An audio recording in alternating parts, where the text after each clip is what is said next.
महफिले जज्बात, नमस्कार, आदाब, सत श्री अकाल। हम सब की खुशकिस्मती है कि तालीम के नजरिए से पुरातन पर दिल से सदाबहार युवा एलयू परिवार के सदस्यों का आज की जवां शाम यादगार जुटान हुआ है। आज से ठीक 104 साल 7 महीने 17 दिन पहले इस ऐतिहासिक इदारे एलयू को तामीर कराया गया था। कहते हैं कि वो आबो हवा, वो सुकून कहीं और नहीं मिलता। मिलते हैं बहुत शहर, मगर लखनऊ सा नहीं मिलता। जिक्र लखनऊ का होगा तो लखनऊ विश्वविद्यालय यानी अपने एलयू का ख्याल जहन से भला कैसे हट सकेगा, कैसे मिट सकेगा। यहाँ से तालीम हासिल करने वाले तमाम छात्र छात्राएं देश दुनिया के किसी भी कोने में क्यों न पहुंच जाएं, पर एलयू तो उनके लिए जिगर के टुकड़े की मानिंद है, जिसकी सुनहरी यादें संजोए वे अपने हुनर से दुनिया को रोशन करते जा रहे हैं। कोई 100 साल पहले सर मोहम्मद अली मोहम्मद खान और सर हरकोट बटलर की जोड़ी ने इसे बनाने का ख्वाब देखा था। 12 अगस्त 1920 को यूनाइटेड प्रोविंसेस यानी आज के यूपी की विधायिका ने गोमती किनारे स्थित कैनिंग कॉलेज को लखनऊ विश्वविद्यालय के रूप में मान्यता देने के लिए प्रस्ताव भेजा, जिस पर तत्कालीन गवर्नर के दस्तखत हुए और 25 नवंबर 1920 को कैनिंग कॉलेज का लखनऊ विश्वविद्यालय के तौर पर शिक्षा जगत के फलक पर उदय हुआ। पढ़ाई लिखाई, रिसर्च, इनोवेशन के नए आयाम और श्रेष्ठ कीर्तिमान इस विश्वविद्यालय ने स्थापित किए, तो तमाम दुनियावी मसलों के नजरिए से भी इसका कोई सानी नहीं है। एक दौर में अंग्रेजों के खिलाफ बगावत का बिगुल भी यहाँ से फूंका गया। 23 मार्च 1931 को भगत सिंह, राजगुरु और सुखदेव को फांसी हुई, जिसका विरोध इस विश्वविद्यालय में इतने जबरदस्त तरीके से किया गया कि ब्रिटिश हुकूमत दहल गई। जुलाई 1931 को तत्कालीन सत्ता को यहाँ अनिश्चित काल के लिए बंदी करनी पड़ी।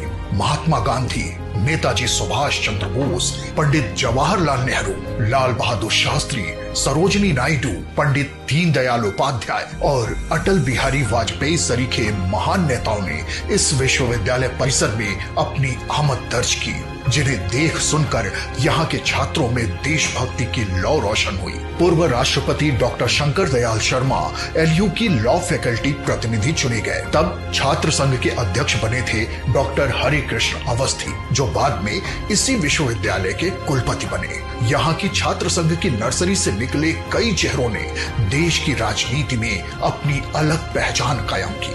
डीपी बोरा, अतुल अंजान, एसपी राणा, राम कुमार भार्गव, अरविंद सिंह गोप, ब्रजेश पाठक और दया शंकर सिंह ने राजनीति में उच्च स्थान हासिल किया। उत्तराखंड के यशस्वी मुख्यमंत्री पुष्कर सिंह धामी भी इसी विश्वविद्यालय के छात्र रहे हैं। यहाँ के तमाम छात्रों ने राजनीति की मुख्य धारा में अपनी अलहदा पहचान कायम की।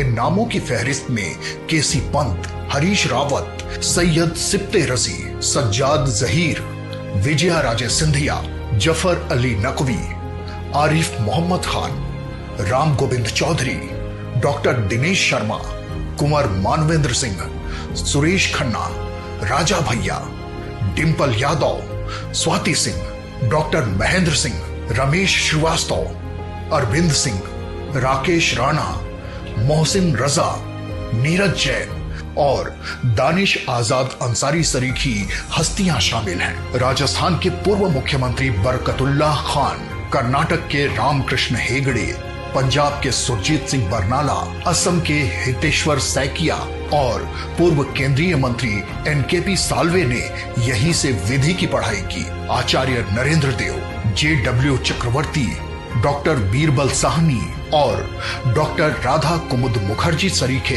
प्रख्यात शिक्षाविद यहाँ से जुड़े रहे। क्रिकेट जगत के सितारे सुरेश रैना और आरपी सिंह का यहाँ से नाता रहा, तो यहाँ से पढ़ने वाली ऋतु करिधल ने इसरो में अपना परचम फहराया। इस विश्वविद्यालय के छात्र संघ के अध्यक्ष रहे जगदीश गांधी ने दुनिया में सर्वाधिक छात्रों की तादाद वाले सीएमएस स्कूल की स्थापना की। जगदीश गांधी जी और साल 1965 में छात्र संघ अध्यक्ष रहे सत्यदेव त्रिपाठी जी हाल ही में हम सब से हमेशा के लिए बिछड़ गए। पर उनके स्नेह और आशीष की छाया सदा मौजूद रहेगी। यूपी के मुख्यमंत्री योगी आदित्यनाथ ने कभी अपने संबोधन में कहा था कि सिर्फ शिक्षक और छात्र ही शिक्षण संस्थान का हिस्सा नहीं होते हैं, बल्कि अभिभावकों और पुरातन छात्रों की बड़ी भूमिका होती है। वास्तव में यह कथ्य तथ्यों की कसौटी पर भी पूर्ण सत्य है।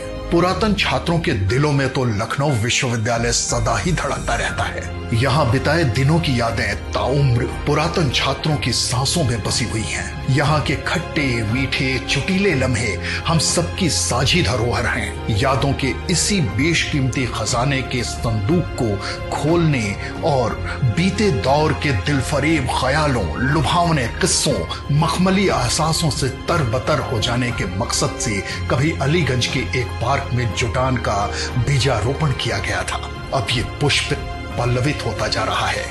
ये वट वृक्ष भी बनेगा, इसे लेकर पूरी उम्मीद है। जुटान की इसी कड़ी में आज एक बारगी फिर अपने इसी अजीज विश्वविद्यालय के प्रांगण में हम सब मौजूद हैं। शिक्षा, राजनीति, कारोबार, पुलिस, प्रशासन और जुडिशरी सहित सभी आयामों में कामयाबी की इबारत रचने वाले पुरातन छात्रों की मौजूदगी इस शाम को दिलकश बना रही है। हमें उम्मीद है कि जुटान के इन लम्हों की मदहोश यादें हमारे दिल दिमाग में हमेशा के लिए पैबस्त रहेंगी। इन लफ्जों के साथ हम आपसे विदा लेते हैं कि फिजा आज फिर से खूबसूरत जवां दिख रही है। शायद एलियो के महफिल जज्बात का आगाज हो गया है। मिलन का, जुटान का सिलसिला जारी रहेगा। एलियो की जय हो, विजय हो, शोहरत के बुलंदी पर पहुंचे हमारा एलियो।